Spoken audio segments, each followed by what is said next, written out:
Kevin.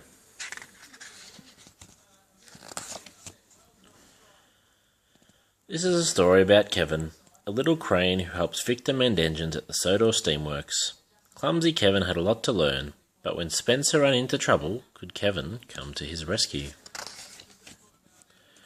Early one morning, all was quiet at the Sodor Steamworks. Victor, the little tank engine, and Kevin, the small yellow crane, were fast asleep. Then suddenly, boop, boop, boop. The noise of an engine whistling loudly woke them up. "Trembling tracks," said Kevin as a train rushed by. "What's that noise?" "That's Spencer's whistle," replied Victor. "I'd know that snooty sound anywhere." Spencer was visiting from the mainland. He wanted everyone to know he had arrived on Sodor. Victor and Kevin got ready to start the day's jobs. They liked helping broken-down engines get back on their wheels again. "Let's get to work, Kevin," said Victor busily. "Yes, boss," yawned Kevin. He wheeled sleepily to a corner of the works, but he wasn't watching what he was doing and dropped some engine parts. They landed with a clang. Victor shut his eyes. Kevin, slowly. "Sorry, boss," said Kevin. It was a slip of the hook.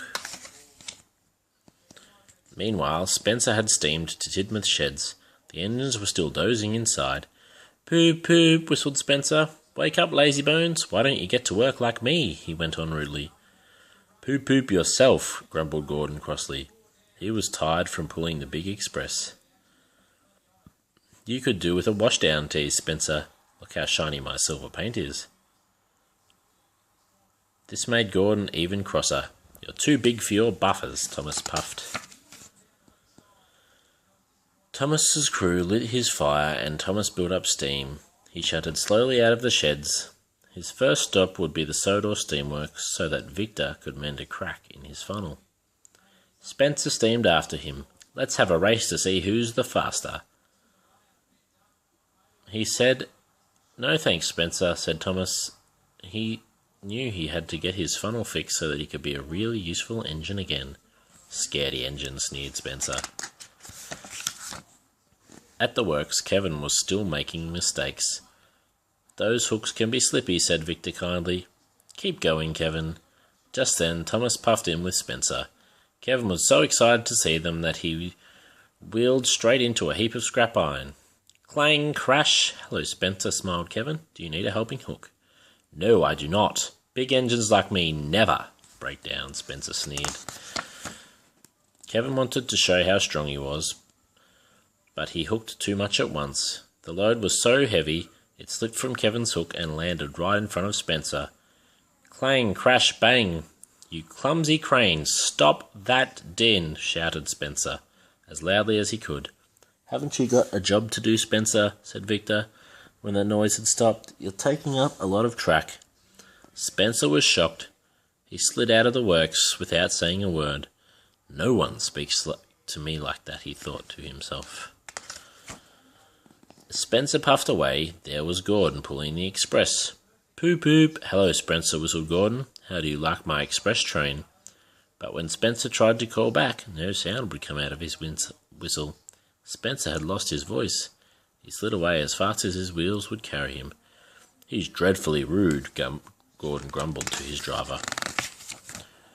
Spencer steamed to Great Waterton to collect the Duke and Duchess of Boxford. When he reached the station, the Fat Controller and Lady Hat were waiting there too. "Hello, Spencer," the Fat Controller boomed, but Spencer said nothing. The Duke and Duchess got into Spencer's coach and Spencer steamed away again.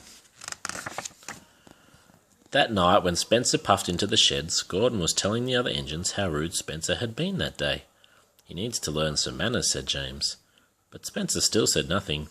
Thomas was surprised. He thought that Spencer would be sorry for being rude.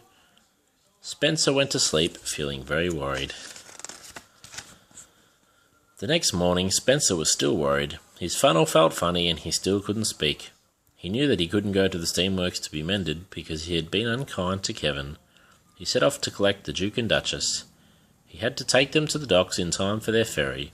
He took the track that ran behind the steamworks. Spencer was going along nicely until suddenly he stopped with a splutter. Now Spencer had run out of water too. When Spencer tried to whistle, all that came out was a funny muffled sound. Luckily for Spencer, Kevin heard the funny whistle. He wheeled behind the works to see what was making the noise. He was surprised to see Spencer broken down. "Don't worry, Spencer," said Kevin kindly. "We can fix you."